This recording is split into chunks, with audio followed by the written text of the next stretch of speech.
Howdy, and welcome to Chapter 2 of Cowboy Kropotkin. Chapter 2 Well Bein for All. Well being for all is not a dream. It is possible, realizable, owing to all that our ancestors have done to increase our powers of production. We know indeed that the producers, although they constitute hardly one-third of the inhabitants of civilized countries, even now produce such quantities of goods that a certain degree of comfort could be brought to every hearth. We know further that if all those who squander today the fruits of others' toil were forced to employ their leisure in useful work, our wealth would increase in proportion to the number of producers, and more. Finally, we know that contrary to the theory enunciated by Malthus, that oracle of middle-class economics, the productive powers of the human race increase at a much more rapid ratio than its powers of reproduction. The more thickly men are crowded on the soil, the more rapid is the growth of their wealth creating power.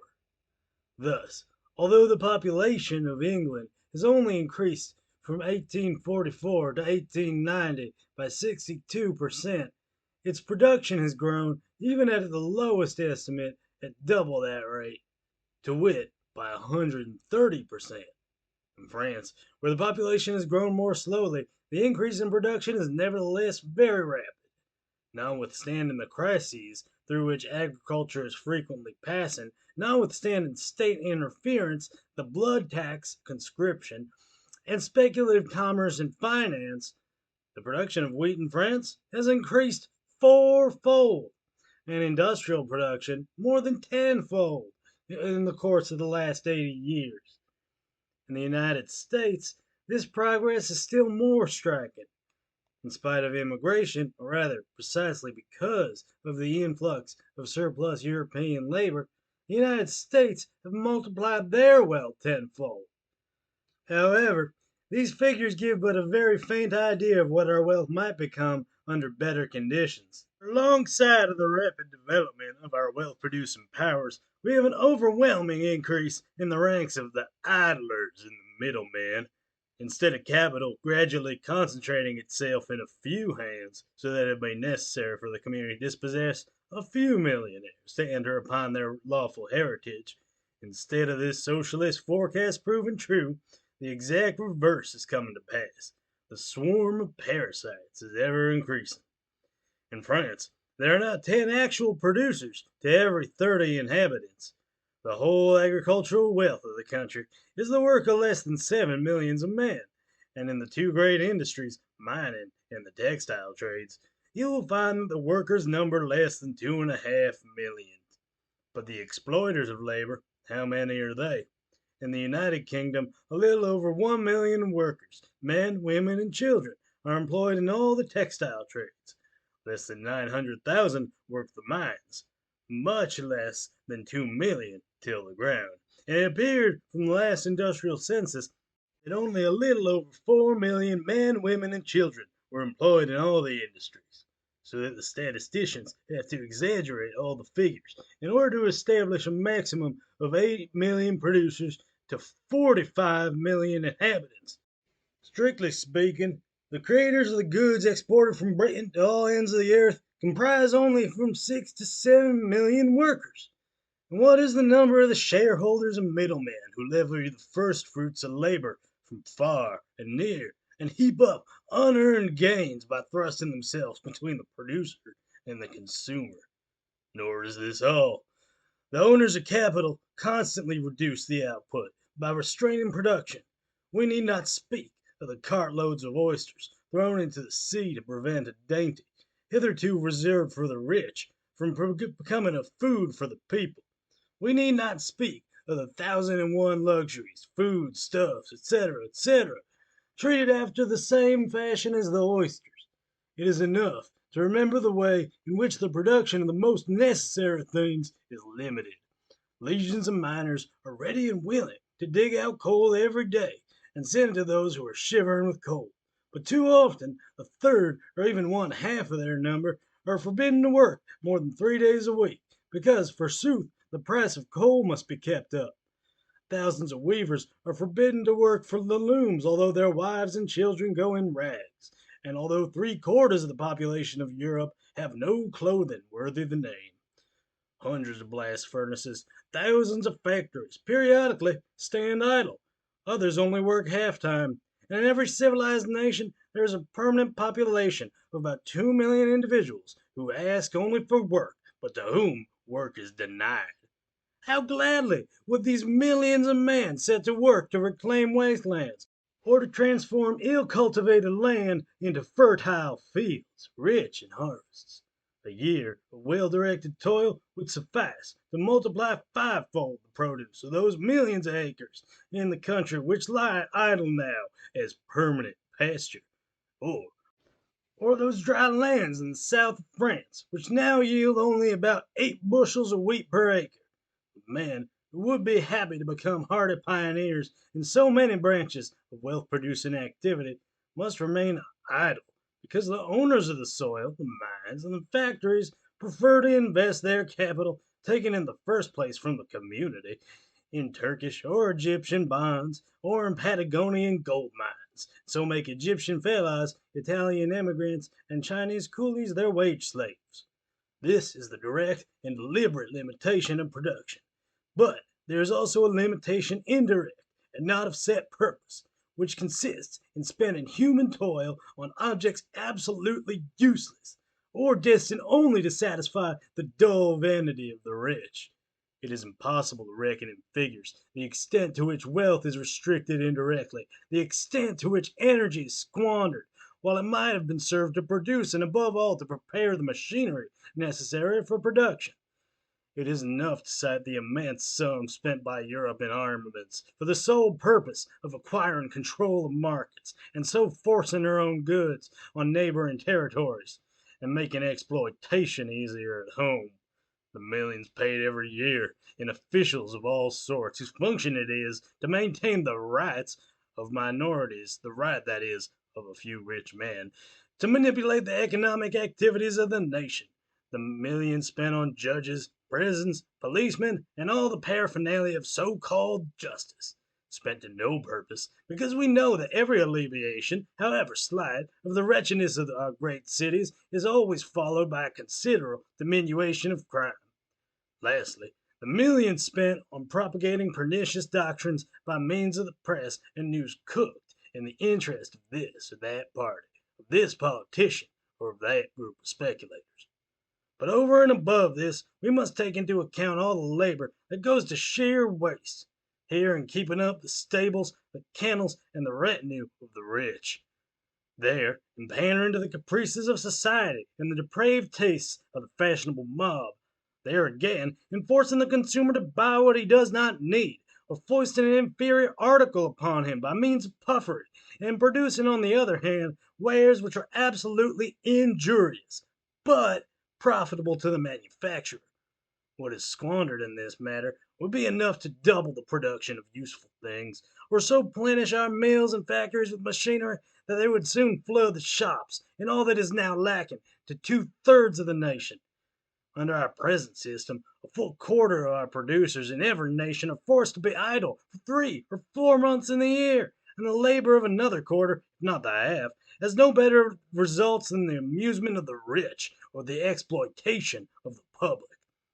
Thus, if we consider on the one hand the rapidity with which civilized nations augment their powers of production, and on the other hand the limit set to that production, be it directly or indirectly by existing conditions, we cannot help but conclude that an economic system a trifle more reasonable would permit them to heap up in a few years so many useful products that they would be constrained to say, "Enough! We have enough coal and bread and raiment. Let us rest, and consider how best to use our powers, how best to employ our leisure." No, plenty for all is not a dream, although it was a dream indeed in those days when man, for all his pains, could hardly win a few bushels of wheat from an acre of land, and had to fashion by hand all the implements he used in agriculture and industry. Now it is no longer a dream, because man has invented a motor which, with a little iron and a few sacks of coal, gives him the mastery of a creature strong and docile as a horse, capable of setting the most complicated machinery in motion. But if Plenty for All is to become a reality, this immense capital, cities, houses, pastures, arable land, factories, highways, education, must cease to be regarded as private property for the monopolist to dispose of at his pleasure. This rich endowment, painfully won, builded, fashioned, or invented by our ancestors, must become common property, so that the collective interests of man may gain from it the greatest good of all. There must be expropriation, the well being of all, the end, expropriation, the means.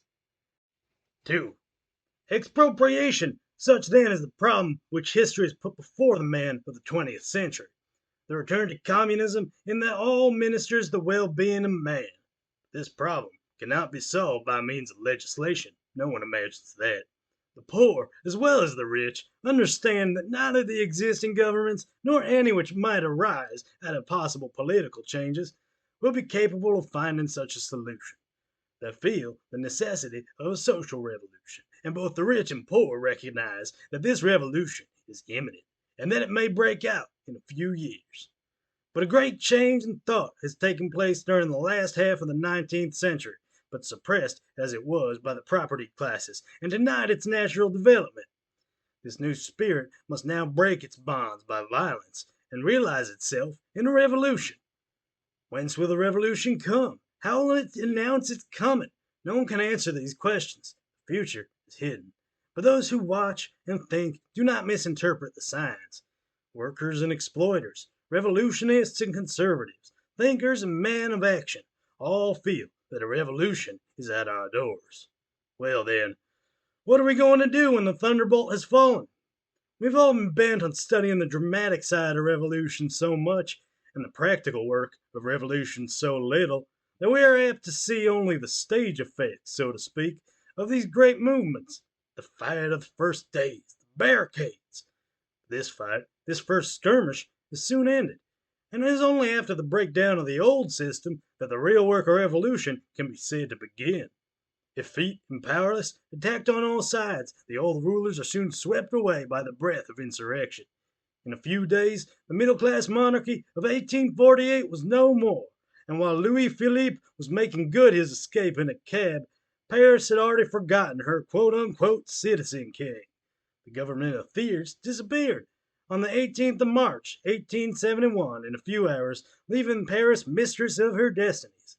Yep, 1848 and 1871 were only insurrections.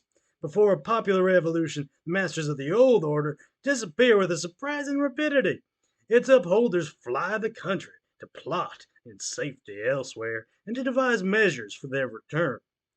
The former government having disappeared, the army, hesitating before the tide of popular opinion, no longer obeys its commanders, who have also prudently decamped. The troops stand by without interfering, or even join the rebels. The police, standing at ease, are uncertain whether to belabor the crowd or to say, "Long live the Commune," while some retire to their quarters to await the pleasure of the new government. Wealthy citizens pack their trunks and betake themselves to places of safety. The people remain. This is how a revolution is ushered in. In several large towns, the Commune is proclaimed. In the streets wander scores of thousands of men. In the evening, they crowd into improvised clubs, asking, "What shall we do?" and ardently discuss public affairs, all taking interest in them. Those who yesterday were quite indifferent are perhaps the most zealous. Everywhere there is plenty of goodwill and a keen desire to make victory certain. It is a time when acts of supreme devotion are occurring. The masses of people are full of the desire of going forward. All this is splendid, sublime, but still it is not a revolution. Nay, it is only now that the work of the revolutionist begins. Doubtless there will be acts of vengeance. The Whiterins and the Thomases will pay the penalty of their unpopularity. But these are mere incidents of the struggle and not the revolution. Socialist politicians, radicals, neglected geniuses of journalism, stump orators, both middle-class people and workmen will all hurry to the town hall, to the government offices, to take possession of the vacant seats. Some will decorate themselves with gold and silver lace to their heart's content, admire themselves in ministerial mirrors, and study to give orders with an air of importance appropriate to their new position. Why, how could they impress their comrades of the office or their workshop without having a red sash, an embroidered cap, and magisterial gestures? Others will bury themselves in official papers, trying with the best of wills to make head or tail of them. They will indict laws and issue high-flown, worded decrees that nobody will take the trouble to carry out, because revolution has come. To give themselves an authority which they do not have, they will seek the sanction of old forms of government. They will take the names of provisional government, committee of public safety, mayor, governor of the town hall, commissioner of public safety, and what not. Elected or acclaimed, they will assemble in boards or in communal councils, where men of 10 or 20 different schools will come together, representing not as many private chapels, as it is often said, but in many different conceptions regarding the scope, the bearing, and the goal of the revolution. Possibilists, collectivists, radicals, Jacobins, Blanquists, all will be thrust together and waste time in wordy warfare.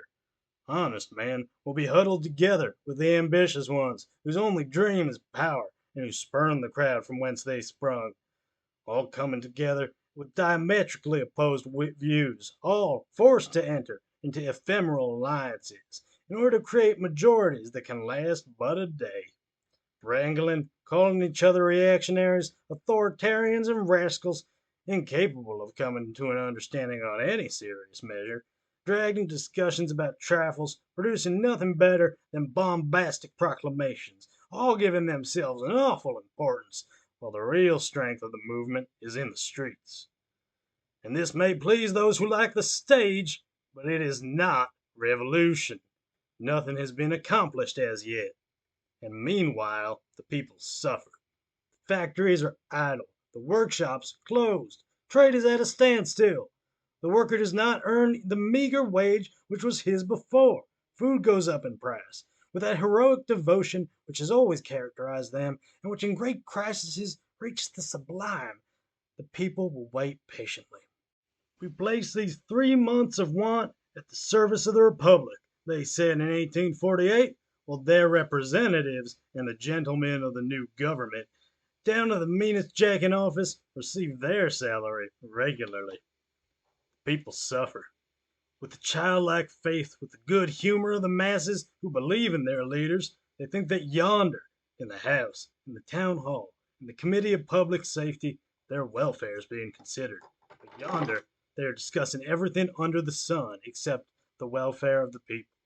In 1793, while famine ravaged France and crippled the Revolution, whilst the people were reduced to the depths of misery, and although the Champs Elysees were lined with luxurious carriages where women displayed their jewels and splendor, Robespierre was urging the Jacobins to discuss his treatise on the English Constitution. And while the worker was suffering in 1848 from the general stoppage of trade, the provisional government and National Assembly were wrangling over military pensions and prison labor, without troubling how the people managed to live during the terrible crisis. And one could cast a reproach at the Paris Commune, which was born beneath the Prussian cannon and lasted only 70 days. It will be for this same error, this failure to understand that the revolution could not triumph until those fought on its side were fed, that on 15 pence a day a man cannot fight on the ramparts and at the same time support a family. The people will suffer and say, how is a way out of these difficulties to be found? It seems to us that there's only one answer to this question. We must recognize and loudly proclaim that everyone, whatever his grade in the old society, whether strong or weak, capable or incapable, has before everything the right to live, and that society is bound to share amongst all, without exception, in the means of existence it has at its disposal. We must acknowledge this, and proclaim it aloud, and act up to it. Affairs must be managed in such a way that from the first day of the revolution the worker shall know that a new era is happening before him, that henceforth none need crouch under the bridges while places are hard by, none need fast in the midst of plenty, none need perish with cold near shops filled with furs, that all is for all, in practice as well as in theory, and that at last, for the first time in history, a revolution has been accomplished which considers the needs of its people before schooling them in their duties. This cannot be brought about by acts of Parliament, but only by taking immediate and effective possession of all that is necessary to ensure the well-being of all. This is the only really scientific way of going to work, the only way which can be understood and desired by the mass of the people. We must take possession, in the name of the people, of the granaries, the shops filled with clothing, and the dwelling houses. Nothing must be wasted. We must organize without delay a way to feed the hungry, to satisfy all wants, and to meet all needs, to produce not for the special benefit of this one or that one, but so as to ensure the society as a whole its life and further development. Enough of ambiguous words like the right to work, with which the people were misled in 1848, which are still resorted to with the hope of misleading them. Let us have the courage to recognize that well-being for all, henceforth possible, must be realized. When the workers claimed the right to work in 1848, national and municipal workshops were organized, and workmen were sent to drudge there at the rate of 1s.8d a day. When they asked the organization of labor, the reply was, "Patience, friends. Your government will see to it. In the meantime, here's your 1s.8d. Rest now, brave toiler, after your lifelong struggle for food." And in the meantime, the cannons were overhauled, the reserves were called out, and the workers themselves disorganized by the many methods well known to the middle classes, till on one fine day in June 1848, 4 months after the overthrow of the previous government, they were told to go and colonize Africa, or be shot down. Very different will be the result if the workers claim the right to well-being. In claiming that right, they claim the right to take possession of the wealth of the community, to take houses to dwell in, according to the needs of each family, to socialize the stores of food, and learn the meaning of plenty after having known famine too well. They proclaim their right to all social wealth, fruit of the labor of the past and present generations, and learn by its means to enjoy those higher pleasures of art and science, which have too long been monopolized by the rich. And while asserting their right to live in comfort, they assert, what is still more important, their right to decide for themselves what this comfort will be, what must be produced to ensure it, and what discarded as no longer of value. The right to well-being means the possibility of living like human beings, and of bringing up children to be members of a society better than ours. While the right to work only means the right to always be a wage slave, a drudge, ruled over and exploited by the middle class of the future. The right to well-being is the social revolution. The right to work means nothing but the treadmill of commercialism. It's high time for the worker to assert his right to common inheritance and to enter in possession of it.